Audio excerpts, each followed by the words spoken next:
ఈమె 1991 జనవరి 11న బీహార్లోని జంషెడ్పూర్లో ఒక మధ్యతరగతి కుటుంబంలో జన్మించింది. తండ్రి అనూజ్ ప్రసాద్, తల్లి శర్మిష్ట.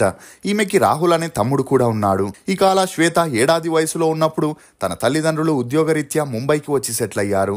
అలా తన తండ్రి సివిల్ ఇంజనీర్ గా పనిచేస్తూ మరోవైపు కొన్ని స్టేజ్ ప్రోగ్రామ్స్ లో నాటకాల్లో కూడా యాక్ట్ చేస్తుండేవాడు.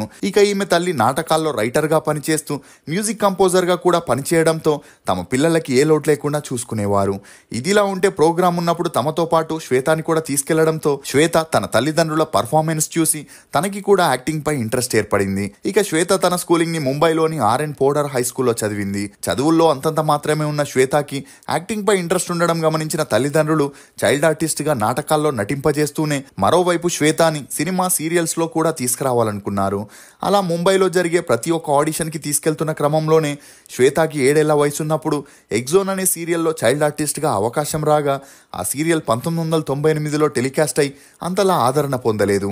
అయినా కూడా ఆ వెంటనే కహాని గర్గర్కి అనే సీరియల్లో చేయడంతో కొంతవరకు గుర్తింపు పొందింది. ఇదిలా ఉంటే విశాల్ భరద్వాజ్ అనే డైరెక్టర్ మక్డీ అనే మూవీని ప్లాన్ చేసి అందులోని లీడ్ క్యారెక్టర్ అయిన 10 ఏళ్ల అమ్మాయి కోసం వెతుకుతున్నప్పుడు ఈ విషయాన్ని తెలుసుకున్న శ్వేత తల్లిదండ్రులు తనని ఆ మూవీ ఆడిషన్ కి తీసుకెళ్లగా డైరెక్టర్ ఇచ్చిన డైలాగ్స్ ని ఈజీగా యాక్ట్ చేసి చూపించడంతో శ్వేతని ఆ మూవీకి సెలెక్ట్ చేశారు.